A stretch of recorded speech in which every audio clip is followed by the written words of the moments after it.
I'm very happy to introduce our first speakers. Rebecca Barnett-Clement is going to talk to us about her award-winning work, Collaborative Models of Care, Preserving Australian First Nations Digital Cultural Heritage.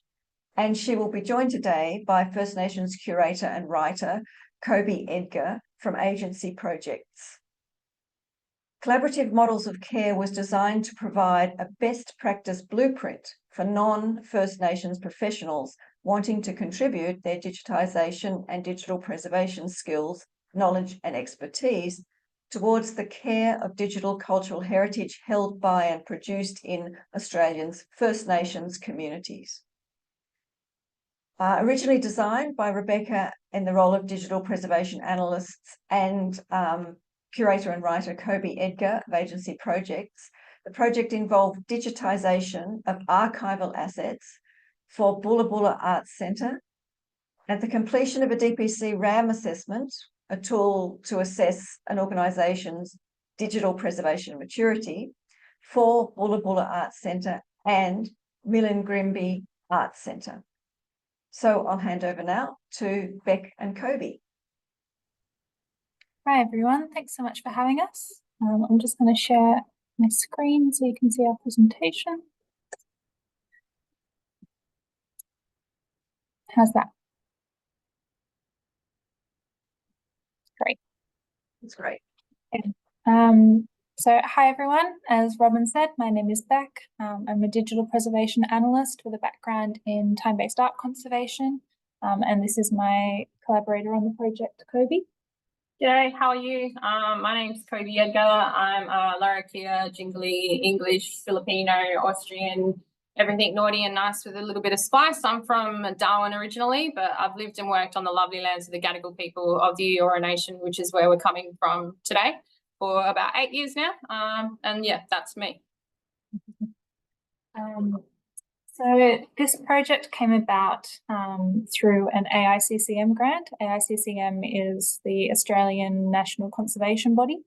And it was a proposal for a project called Collaborative Models of Care, which came about after discussions at Darwin Aboriginal Art Fair in 2023 that Kobe had had with a number of art centre managers, where they were saying that they needed assistance in preserving and digitising their sort of digital collections and digital assets, but didn't know sort of who to go to and whether she could recommend somebody.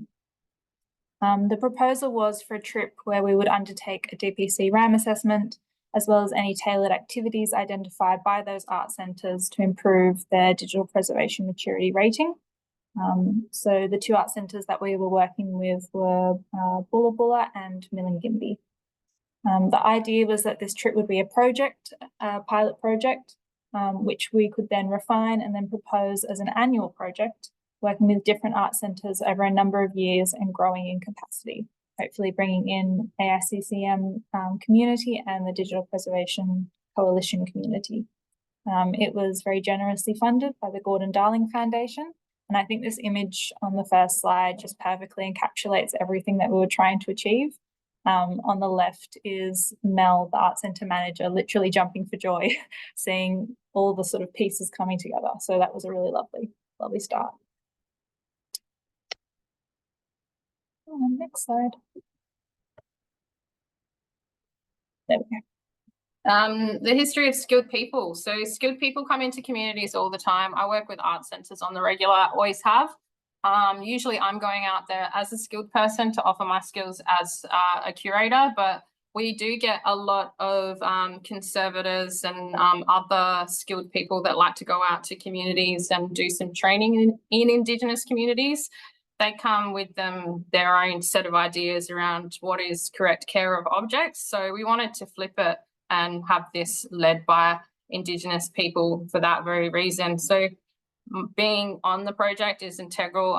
Myself as a cultural consultant, as well as a conduit for the community, and to see that from start to finish as well. It's really important to make sure that there is that continuous person who is Indigenous, who understands these communities, to be able to go in as both the conduit for the skilled person that's coming in and also for the community. These places aren't places that the regular person is allowed to go. You need permits. It's not easy to get out there.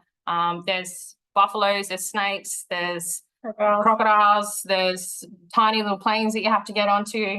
It's a culture shock for a lot of people if you're not used to it. So my care is also for the skilled person that's coming in, as much as it is for the objects and for the community itself.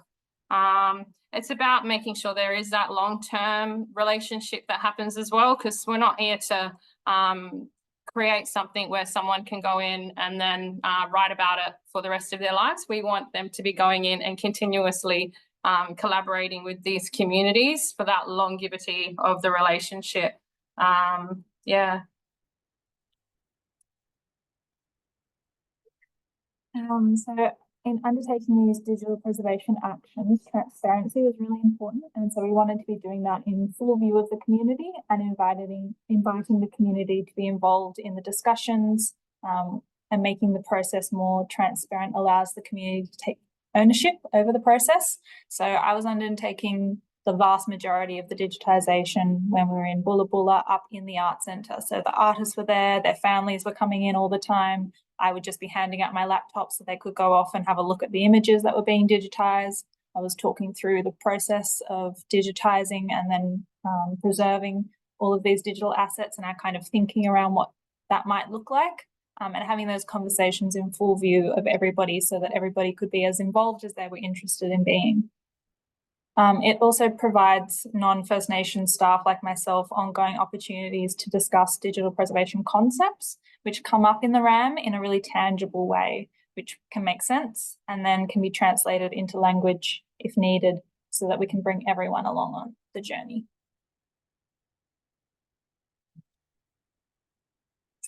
We often talk about the importance of top-down buy-in regarding digital preservation, and this applies to First Nations communities as much as it does to GLAM sectors and organisations.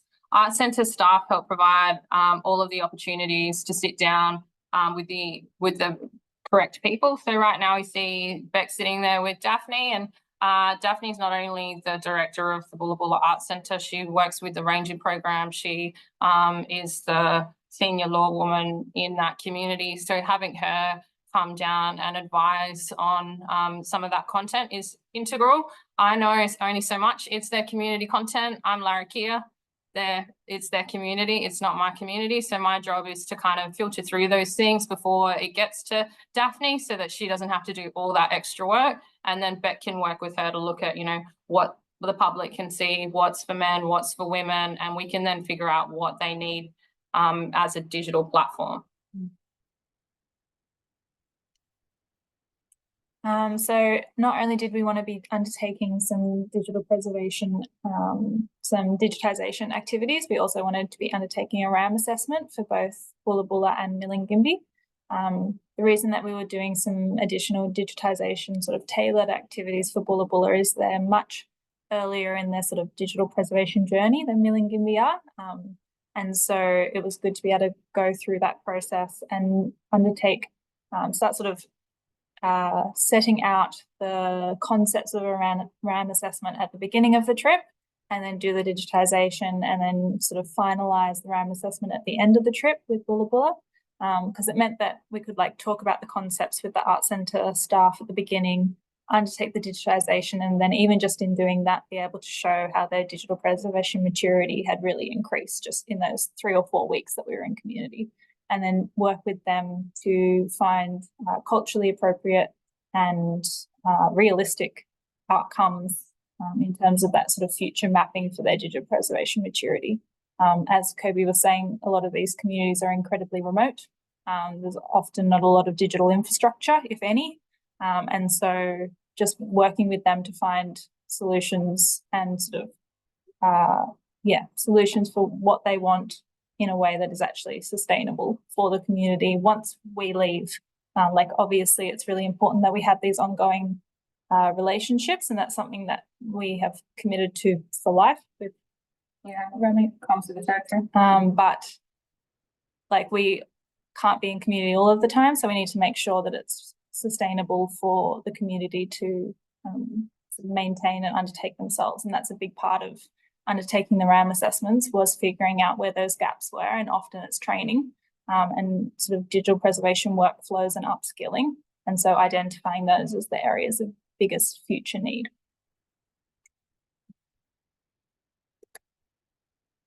Our next step. So we realized pretty quickly that stage 1 needed to be a stage 2 as well.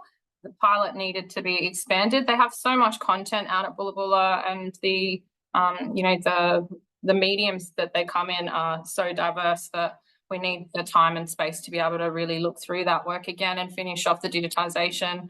And also to give the artists and the community some time to digest what we have digitized and have a look at that. They've had a few months now, so we'll be going back in a month to be there for another month, and Beck will be finishing off the digitization. By that time, the community's had plenty of time to have a look at what we've digitized. There's a laptop in the Art Centre and there's a laptop in the Ranger Library Centre, so that there's a few different access points for them to have a look at it. I'm expecting that we'll get there and there'll be some pretty good ideas as to what they want to do next in their projects. They've had plenty of time to have a good radar.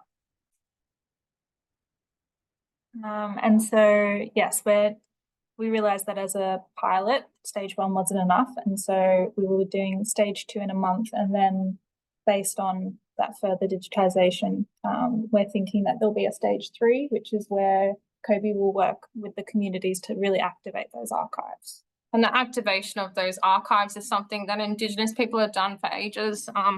It's a very well-known fact that colonists have been obsessed with us and taken lots of photos and kept lots of records of us. That's why there's so many archives. The way that kind of Indigenous people utilise those archives is very different. So I've just given you a few different examples of some work that I've done as a curator with archives. This one is Mervyn Bishop. It's an Art Gallery of New South Wales show that was done in 2017. And that was with a combination of his private archives, which was literally boxes in his shed, as well as archives held at the Art Gallery of New South Wales. You can see there's a whole heap of different material from paper, photographs, actual cameras, that within that exhibition also went on to the National Film and Sound Archive, and I worked with their archivist to build that up with some of their film and sound archive as well. He's a photographer, Mervyn Bishop. If you don't know him, have a Google. He does the Gough Whitlam in the Sand shot. That's one example. This is a completely different example. This is Purple House, and they're a dialysis appeal. So in 2021, they had their 25th anniversary. Their first show was an auction, and it was a huge variety of amazing Pintupi and people from Kurikura artists that sold their paintings to establish the first dialysis chair and access in Kintore. And on their 25th anniversary, they wanted to talk about the artists and country, and how that has turned into them having I think they've got 25 dialysis stations all over in different rural and regional communities. And that's all powered by art. So you can see there's some of their archive has the promotional material, but they've also got in the bottom right-hand corner there's some of the bush foods, the bush medicine, sorry. There's 2 different varieties of bush medicines, a grinding stone, as well as the products that they make for chest congestions and skin problems that they sell to make money as well. So Indigenous archives don't just talk about land and country, literally sometimes having pieces of country in those archives. They're also taught to how, we're admired as amazing artists internationally. So it all intertwines. How these artists then want to utilise their archives, which have film, sound, a lot of weaving, heaps of historical archives of artworks and people that have passed away and their artworks. I'm not sure if they'll want to revive some old stories or who knows what they want to do with that content, but I'm here to be the vehicle to help them figure that out. And that may be in the form of some sort of activation on country. It doesn't have to be an exhibition that's in a sort of cultural organisation far away from it doesn't land. It doesn't have to be in an exhibition space in Sydney. It can it can be a mural on their school or something that you know, calls on the archive. There's a million different things, ways that we can activate that, and I'm excited to see what they reckon. Yeah, and a lot of ties and collaboration between the various organisations within communities. So there might be images of sort of historical fish traps or eel traps, and then working with the rangers to create those, like reinvigorate those practices and actually start using them out on country again. Yeah, so that's actually something that they've already started doing with the Ranger program, is looking at some of those old photos of those fish traps, and they have made them and started to test them, which is pretty cool. How that can then come into an arts context, we'll figure it out, because we don't really have a word for art in our culture. It's just a part of our culture. So Right, yeah, that's us. Thank you.